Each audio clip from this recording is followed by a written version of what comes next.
ఆర్థిక శాఖ మంత్రిగా బట్టన్న ఉన్నాడు, అలాగే డీసీ ఉన్నాడు, అంటే డిప్యూటీ సీఎం ఉన్నాడు బట్టన్న. సో బట్టన్నకు సంబంధించినటువంటి డిప్యూటీ సీఎం పదవి 50-50 ఛాన్సెస్ ఉండొచ్చు, పోవచ్చు. బట్టన్నకు సంబంధించిన డిప్యూటీ సీఎం పదవి తీసేసి ఒక బీసీ వ్యక్తికి ఇద్దామనేటటువంటి ఆలోచనలో హైకమాండ్ ఉందనేది వినబడుతున్న చర్చ. 2.5 సంవత్సరాలు ఎస్సీ ఉన్నాడు కాబట్టి ఇంకో 2.5 సంవత్సరాలు బీసీ ఉండాలనేటటువంటి ఆలోచనతోటి అధిష్టానం ఉన్నారట. సో బట్టన్నకు సంబంధించిన డిప్యూటీ సీఎం పదవి కూడా హైకమాండ్ మాక్సిమం 50% తొలగించేటటువంటి ఆలోచనలో ఉన్నట్టుగా వినబడుతున్న చర్చ.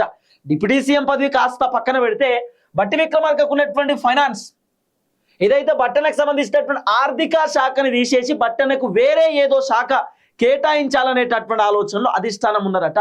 మరి ఎందుకు బట్టన్న ఫైనాన్స్ బాగానే చేస్తున్నాడు కదా, ఇప్పుడు బట్టి విక్రమార్క దగ్గర ఉన్నటువంటి ఆర్థిక శాఖను బట్టన్న ఫిట్టు బాగానే చేస్తున్నాడు కదా, ఆ శాఖను బాగానే హ్యాండిల్ చేస్తున్నాడు కదా, మరి ఏంది బట్టన్నకు సంబంధించినటువంటి ఆర్థిక శాఖను ఎందుకు అధిష్టానం మార్చబోతున్నారు అంటే బట్టి విక్రమార్క ఆయన పర్సంటేజ్లు తీసుకుంటున్నాడని, బట్టి విక్రమార్క ఇష్టానుసారంగా కాంట్రాక్ట్లు ఇస్తున్నాడని, బట్టి విక్రమార్క అవినీతికి పాల్పడుతున్నాడని, బట్టి విక్రమార్క అక్రమాలు చేస్తున్నాడని, బట్టి విక్రమార్క రకరకాలుగా దేంట్లో పడితే దాంట్లో తలదూరుస్తుండని చెప్పి, లేకపోతే బట్టి విక్రమార్క దగ్గర ఫైనాన్స్ ఉంటే బట్టి విక్రమార్క ఫైనాన్స్ కరెక్ట్ హ్యాండిల్ చేస్తలేడని, బిల్లుల కోసం పోతే బిల్లులు కూడా చెల్లిస్తలేడని చెప్పి, అసలు హ్యాండిల్ చేయడం రావట్లేదని చెప్పి బట్టన్న పైన రకరకాల ఆరోపణలు వస్తున్నాయి.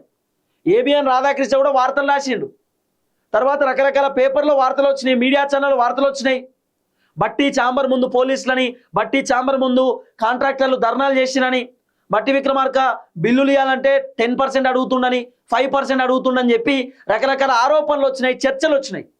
కాబట్టి బట్టి విక్రమార్కకు ఉన్నటువంటి ఏదైతే ఈ ఆర్థిక శాఖ ఉందో ఫైనాన్స్ కూడా తీసేద్దామనేటటువంటి ఆలోచనతోటి కాంగ్రెస్ హైకమాండ్ ఉందట. సో మాక్సిమం బట్టి విక్రమార్కకు సంబంధించినటువంటి ఆర్థిక శాఖను కూడా అధిష్టానం మార్చబోతున్నారు.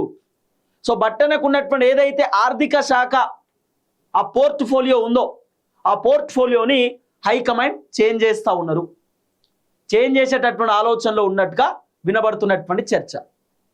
సో మొత్తానికి బట్టి విక్రమార్కకు సంబంధించిన ఫైనాన్స్ పదవి పోవచ్చు, అంటే మంత్రి పదవిలో ఉంటాడు బట్టన్న, కానీ ఆయనకు ఉన్నటువంటి ఆర్థిక శాఖ పోవచ్చు, ఆర్థిక శాఖను మార్చే కార్యక్రమం చేయొచ్చు, ఆర్థిక శాఖ వేరే మంత్రికి ఇవ్వచ్చు, వేరే మంత్రికి ఉన్నటువంటి ఏదైతే ఆ శాఖ ఉందో అది బట్టనకు రావచ్చు, పోర్ట్ఫోలియోలు మారుస్తున్నారు.